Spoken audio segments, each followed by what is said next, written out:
기도를 담아 주님께 예물을 드려 싸우니 드린 심령 하나하나를 기억하시고 그들의 마음의 소원을 기억하시고 그들의 감사를 기억하시고 주께서 더 큰 감사로 하나님의 응답으로 축복해 주심으로 하여서 그들의 평생에 여호와만을 찬양할 수 있도록 인도하여 주시옵소서.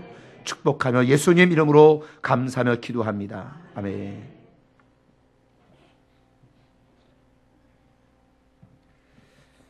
하나님의 말씀은 요한복음 16장 33절 말씀입니다.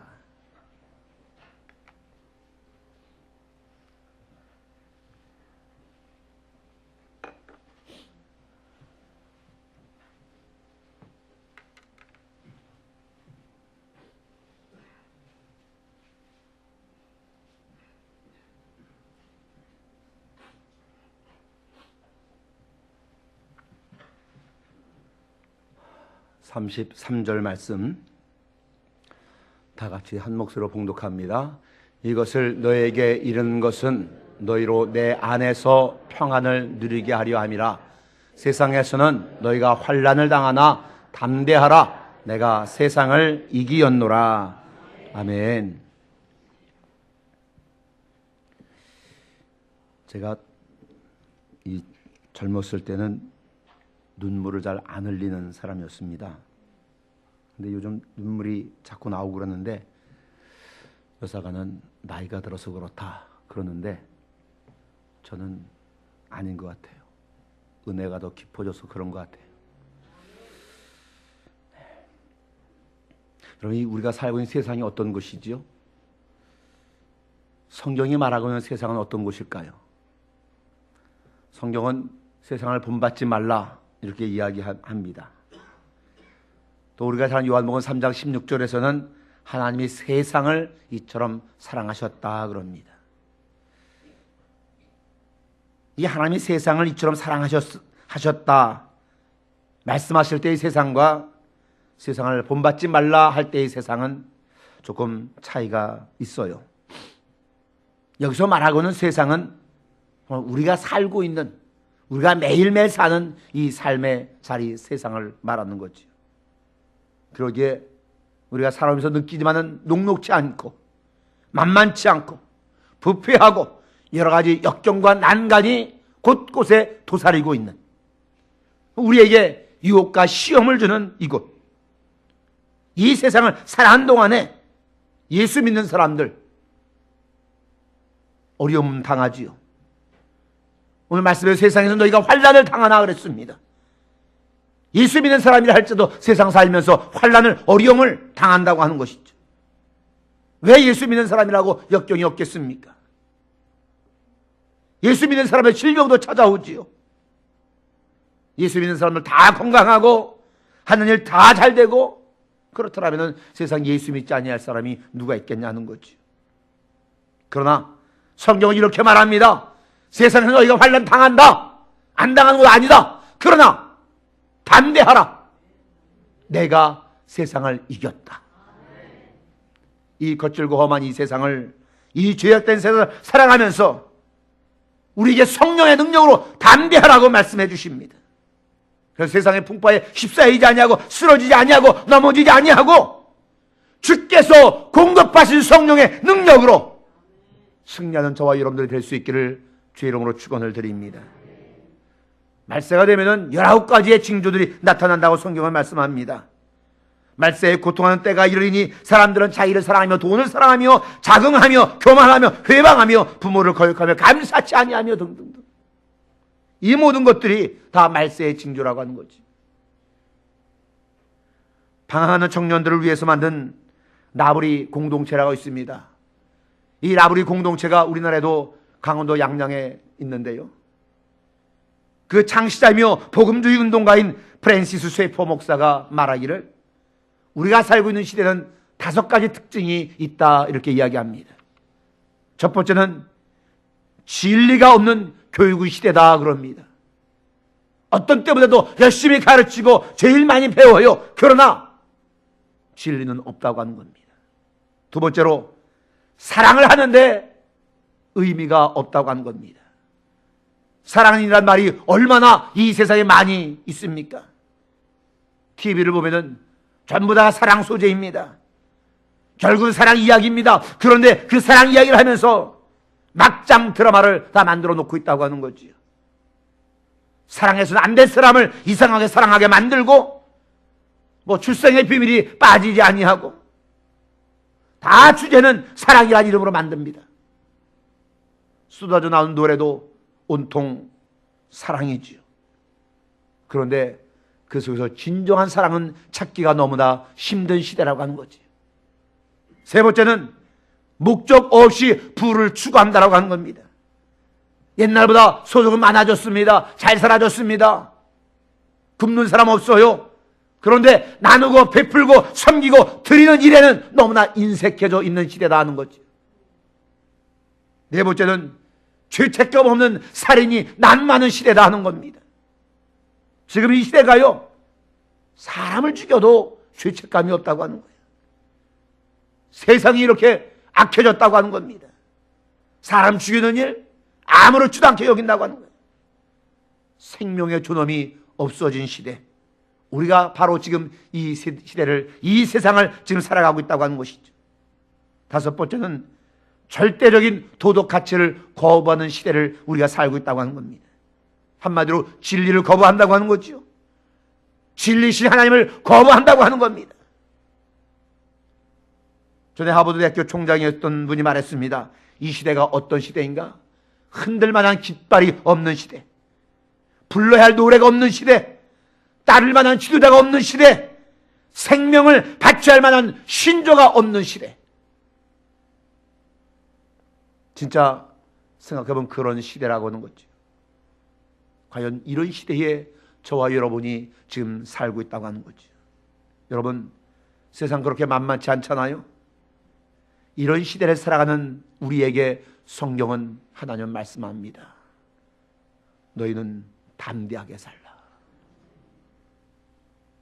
여러분, 이 요한복음 다른 복음서와 조금 달라요. 마태, 마가, 누가복음, 예수님의 일상적인 삶을 많이 이야기합니다.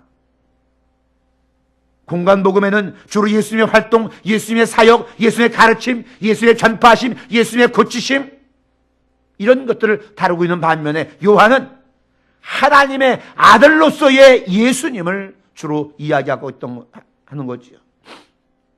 요한복음 1장부터 간단하게 정리해드리면요, 1장에서는 태초에 천지를 만드시기 이전에 말씀으로 계셨던 우리 주님께서 육신을 입고 이 땅에 오셨다 말합니다.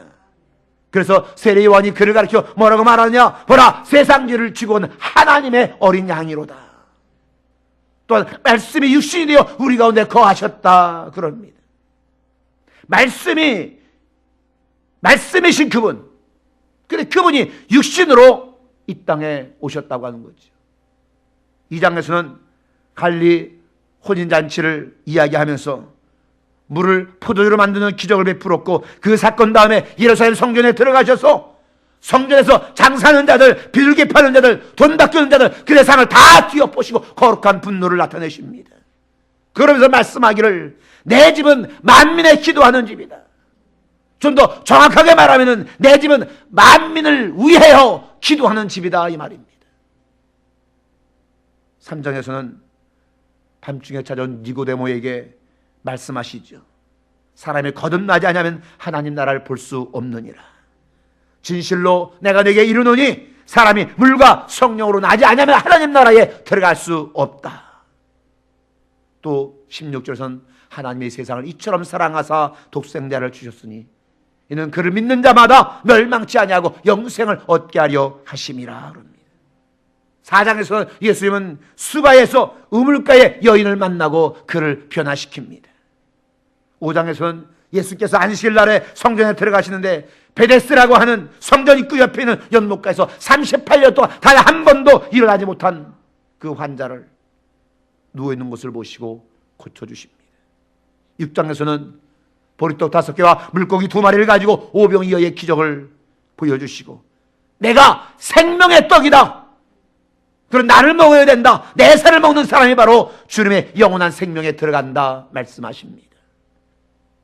7장에서는 예수께서 이 땅에서 보내셨던 마지막 초막절 이야기가 나오고요, 그리고 8장에서는 예수님 감난산 거기에 기도하고 그리고 성전으로 오셨는데 사람들이 가늠하다 현장에 잡힌 그 여인을 데리고 와서 예수께 묻습니다. 이 여인을 돌로 칠까요 말까요? 돌로 치러 간 문제가 생깁니다. 왜냐하면 유태인은 로마의 법에 의하지 아니하고는 사람을 죽일 수가 없다고 하는 거죠. 돌을 던지는 것 그 자체가 로마법을 어기는 겁니다. 돌로 치지 말라 그러면은 가늠하다가 현장에 잡혀있는 여인은 돌로 치라고 하는 유대인의 율법을 거스르는 것이 되어집니다. 그때 예수님이 뭐라고 그럽니까? 너희 중에 죄 없는 자가 먼저 돌로 치라. 거기에 있던 사람들은 다 돌을 내려놓고 그냥 돌아갑니다. 그때 여인에게 뭐라고 말씀하십니까? 나도 너를 정죄하지 아니하노니 다시는 죄를 범하지 말라. 그리고 32절에서 진리를 알지니 진리가 너희를 자유케 하리라 말씀합니다. 9장으로 넘어가면은 날 때부터 소경된 그 사람을 보고 이 제자들이 이 사람이 날 때부터 소경되었는데 이것이 누구의 죄 때문입니까? 라고 묻습니다. 그때에 주님께서 말씀하십니다. 하나님의 하시는 일을 나타내고자 하심이라 대답하시고 눈에 흙을 발라 그를 고쳐주십니다. 10장에서 말합니다. 내가 문이니 나로 말미암아 들어가면 구원을 받고 또 들어가며 나오며 꼴을 얻으리라 말씀하여 주님께서 양의 문이 되심을 우리에게 말씀해 주시고요. 11장에서는 죽었던 나사로를 살리시면서 나는 부활이요 생명이니 나를 믿는 자는 죽어도 살겠고 무릇 살아서 나를 믿는 자는 영원히 죽지 아니하리라 말씀합니다. 12장에서는요 예수님이 드디어 제자들에게 예루살렘에 올라가서 십자가를 지고 죽게 될 것을 이야기하십니다. 그러면서 하시는 말씀이 한 알의 밀이 땅에 떨어져 죽지 않으면 한 알 그대로 있고 죽으면 많은 열매를 맺는다 라면서 우리를 향하여 한 알의 밀알 될 것을 말씀하십니다. 13장에서는 예수님이 이 땅에서 보내신 마지막 유월절 이야기가 나옵니다. 잡수시던 중에 대야의 물을 가지고 와서 제자들의 발을 씻겨주시죠. 그리고 내가 너희들 발을 씻겼으니 너희도 가서 이와 같이 행하라 하면서 섬김의 삶을 살 것을 말씀하십니다. 그리고 유명한 새 계명을 주시죠. 새 계명을 너희에게 주노니 서로 사랑하라. 너희가 서로 사랑하면은 이로써 모든 사람이 너희가 내 제자인 줄 알 것이다. 사랑의 계명을 주십니다.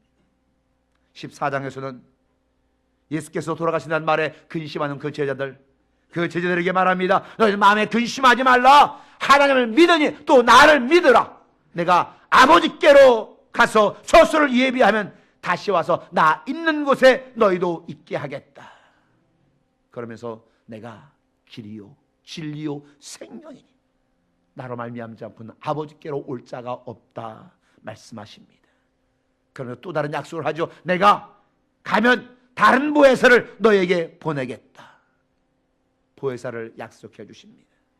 15장에서는 나는 포도나무요 너희는 가지니 네가 내 안에 있으면 과실을 많이 맺고 나를 떠나서는 아무것도 할 수 없다라고 말씀하시면서 무엇이든지 원하는 대로 구하라. 그리하면 이루리라 말씀합니다. 내가 네 안에 네가 내 안에 있으면 무엇이든지 원하는 대로 구하라. 16장으로 넘어옵니다. 내가 떠나가는 것이 너에게 유익하다. 왜냐하면 내가 떠나가야 보혜사를 너에게 보낼 수 있기 때문이다라고 말씀하시면서 오늘 본문으로 넘어옵니다. 예수님이 떠나기 전 제자들에게 말씀한 거죠. 세상에 너희가 환난을 당한다. 그러나 담대하라. 너희들이 살고 있는 이 세상이 그렇게 만만치가 않다고 하는 거죠. 세상은 너희를 넘어지게 만들고 끊임없이 힘들게 하고 좌절하게 만들고 역경 속에서 자빠지게 만들고 그럴 것이다. 그러나 담대히 세상을 이기고 하나님 안에서 평안을 누려라.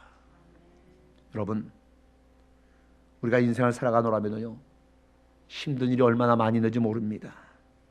그러나 힘든 일이 많이 있지만은 정말로 곧 죽을 것 같은 일들이 많이 있지만은 그러나 성령의 능력을 믿고 세상의 악한 세력들과 싸워 승리할 수 있는 저와 여러분들이 될 수 있기를 주의 이름으로 축복합니다. 인생에 왜 역경이 없겠습니까? 성경에서 나온 위대한 신앙의 인물들, 역사 속에 나오는 빛나는 그 사람들 다 보면 역경이 없었던 것이 아니라고 하는 겁니다. 힘들고 어려운 일 수도 없이 많았지만은 그걸 이기고 극복해내서 성공해서 훌륭하게 되어지고 위대하게 되어졌다고 하는 것이죠. 존경받게 되어졌다고 하는 겁니다. 다 그런 사람들도 역경과 어려움을 이겨냈다 하는 겁니다. 여러분, 머리 좋은 사람을 뭐가 높다고 합니까? 예, IQ가 높다고 하지요. 감성이 풍부한 사람 뭐가 높다고 하지요? EQ, 감성지수가 높다고 그럽니다. 또 사회성이 높은 SQ가 높다고 그럽니다. 그러면 교회에서는 뭐가 높아야 될까요? 교회에서는 영성지수가 높아야 될 줄로 압니다. 믿음지수가 높아야 되고요, 기도지수가 높아야 되는 겁니다. 감사지수가 높아야 되는 것이고요. 여러분, 감사지수가 높은 사람은요, 믿음지수도 당연히 높습니다. 그런데 이 불평지수가 높은 사람은 믿음지수가 현저히 낮다고 하는 거죠.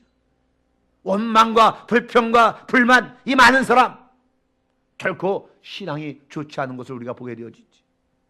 그런데 어느 때나 입을 열면서 감사해요, 감사해요, 이런 사람 보면은 그 신앙이 대단히 좋다고 하는 거지요. 그런데 근래에 또 한 가지 지수를 이야기합니다. 뭐냐면 역경지수. 무엇인지 감 잡지요? 쉽게 말하면 인생의 어려움을 만났을 때에, 인생의 어둠을 만났을 때에 그것을 이겨내고 극복하는 사람이 성공자가 되어지고 승리자가 된다, 이 말씀입니다. 인생의 어려움이 얼마나 많은지 모릅니다. 의사가 되고 판검사가 되고 대기업의 임원과 회장이 되어지고 이게 다 그냥 되어지냐? 그들이 머리를 싸매고 공부하고 힘겹게 보낸 시간들이 있었기 때문에 그 자리에 있을 수가 있다고 하는 것이죠. 또 사업을 성공했다? IMF 위기를 이겨내고 성공을 한 것이라는 겁니다. 그때 쓰러진 사람들이 얼마나 많이 있습니까? 그런데 그것을 이겨낸 사람들, 역경을 이겨낸 사람들, 그들이 성공했다 하는 겁니다. 여러분, 사람들이 역경을 만나면은요, 이 역경에 반응하는 방식에 따라 사람을 세 가지 종류로 나눌 수 있다라고 장애물을 기회로 전환시키라 하는 책 가운데 다루고 있습니다. 그 세 사람을 어떻게 얘기하냐? 첫 번째는 포기하고 도망가는 사람. 역경을 만났을 때에 그냥 포기하고 도망가는 사람. 두 번째는 그냥 캠핑하듯이 그 자리에 그냥 주저앉아 있는 사람. 세 번째는 역경을 만났을 때에 도전하고 정복하는 사람. 누가 인생의 승리자와 성공자가 되겠습니까? 세 번째 사람이겠지요. 역경을 만났지만은 도전해서 극복하고 정복하는 사람. 그런데 성경은 우리에게 이야기합니다. 한 걸음 더 나아갈 것을 이야기합니다. 역경을 만나서 도전하고 정복하는 사람만이 아니라 역경을 만난 사람, 그래서 포기 안 하고 주저앉아 있는 사람, 역경 속에 그냥 있는 사람, 그 사람 너희가 손을 잡아주어라. 그들의 손을 잡고 함께 역경을 이겨내는 사람이 되라. 단순히 역경을 극복하고 정복한 사람만 되라고 하는 것이 아니라 성경은 우리에게 말하기를 역경당해서 주저앉아 있는 사람, 도망간 사람, 그 사람 내버려 두지 말고 가서 손 잡아주고 함께 역경을 이겨내라. 우리에게 주신 사명이라고 하는 겁니다. 이런 사람은 뭐라고 이야기해요? 지도력이 있다 이야기합니다. 여러분, 우리가 성공적인 삶을 살려면요, 성경적인 가치관을 가지고 우리가 걸어가지 않으면 안 되겠다 하는 겁니다. 내가 하지 않으면 안 되는 일에 도전하고 살아가는 그런 저와 여러분들이 되어줄 수 있기를 바랍니다. 여러분 주변에 역경 만난 사람이 있어요? 어려움 당한 사람이 있어요? 그냥 두지 마세요. 가서 손잡아 주세요. 그리고 그 손잡고 같이 역경을 이겨낼 수 있기를 바랍니다. 그게 바로 한 성도요, 한 지체 아니겠느냐. 이야기 하나를 들려드리겠습니다. 미국에 가면 디즈니랜드가 있습니다. 우리나라의 뭐 롯데월드니 뭐 여러 가지가 이곳에서 이제 시작되어진 것인데, 이 디즈니랜드가 누가 만들었는지 아세요? 네? 디즈니랜드는 디즈니가 만들었어요. 월트 디즈니. 이 사람이 1901년 12월 5일에 태어났고요. 그리고 1965년 12월 15일에 죽어서 그러니까 65세를 살았어요. 이 사람이 아주 가난했습니다. 본래 태어나기는 시카고에서 태어났는데요. 부모님은 아일랜드계 이민자였고요. 너무너무나 가난했고 가정폭력도 심했고 이 가정에서 산다는 것이 참으로 어려웠다고 하는 거죠. 형들과 함께 사는 것도 어렵고 주변에 삼촌이 살고 있었는데 그 삼촌은 장애인이었습니다. 발달 장애인. 물론 이런 표현해도 안 되고 좋은 표현 아닙니다만은 세상말로 말해서 조금 모자라는. 어릴 때 그 삼촌과 자랐는데 먹고 사는 게 힘드니까 이리저리 자꾸 이사를 다닙니다. 캔자스로 이사를 했고 뭐 신문팔이도 해보고 뭐 그래도 먹고 살기가 너무나 힘든 거예요. 아버지는 매일 술만 먹고 폭행을 일삼고 집에 있기도 너무 어렵고 그래서 근처에 있는 교회 가서 지냈습니다. 처음에는 몰래 숨어서 지냈던 거죠. 그러다가 목사님의 눈에 띄었습니다. 목사님의 자초지종 모든 이야기를 합니다. 그때 목사님이 말합니다. 그래, 그러면은 우리 교회 창고가 하나 있는데 그 창고에 와서 살아라. 그렇게 해서 창고를 쓰게 됐다고 하는 거죠. 거기서 그림도 그리고 또 연극 배우로 연극도 하고 만화를 그려서 어디다 갖다 주기도 하고 근데 다 퇴짜를 맞는 거예요. 그림을 그려서 갖다 줘도 퇴짜를 맞는 거예요. 어느 날 그 헐만 창고에 누워서 천장을 바라보고 있는데 그 천장에 쥐가 한 마리가 지나가는 것을 보게 됩니다. 그래서 급하게 쥐를 스케치해서 그것을 가져다 주었는데 그것이 당선이 됩니다. 그걸 가지고 또 인형을 만들었는데 그게 무슨 인형이냐? 미키마우스. 미키마우스 알지요? 그걸로 돈을 엄청 벌었다고 하는 거예요. 그 다음에 오리 인형도 만듭니다.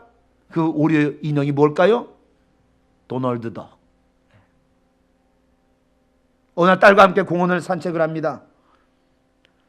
그런데 공원의 환경이 너무나 안 좋은 거예요. 그것을 보고 자기 어린 딸을 보면서 아이들과 어른들이 함께 놀 수 있는 놀이공원을 만들면 참 좋겠다 결심을 합니다. 그래서 자신의 재산을 다 정리해서 미국의 캘리포니아의 디즈니랜드를 세웠다고 하는 겁니다. 그때 월트 디즈니의 나이가 33살. 1955년 7월 18일에 이 디즈니랜드가 문을 열었는데 사람들이 얼마나 많이 몰려오는지 대성공을 거뒀다고 하는 것이죠. 그 후에 미국 플로리다의 디즈니랜드보다 몇 배나 큰 디즈니 월드를 만들었습니다. 그야말로 꿈의 동산을 만드는 거죠. 여러분, 이 디즈니가 살아오면서 성장하면서 얼마나 힘들고 괴롭겠느냐. 때로는 죽고 싶은 마음도 들고 아버지가 술 먹고 매일 때리고 견디가 너무 어려워. 할 일 없으니까 지체장애자 그리고 이 발달장애자 삼촌과 늘 함께 지냅니다. 삼촌이지만 아주 어린아이 수준이에요. 그러니까 그 삼촌에게 장난감도 만들어주고 그림도 그려주고 그러던 것이 훗날 아카데미 주연상도 타고 돈을 엄청나게 버는 출발점이 되었다고 하는 겁니다. 여러분, 우리가 하루하루 살아내기가 얼마나 힘드십니까? 여러분의 삶이 얼마나 힘드십니까?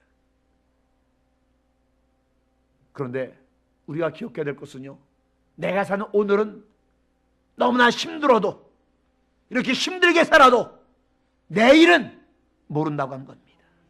내일은 아무도 모른다고 하는 겁니다.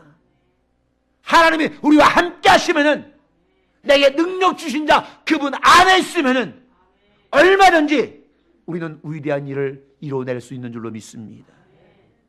환난을 당하지만은 그러나 담대하게 성령으로 이겨낼 수 있는 여러분들 다 될 수 있기를 주의 이름으로 축원을 드립니다. 기도하겠습니다.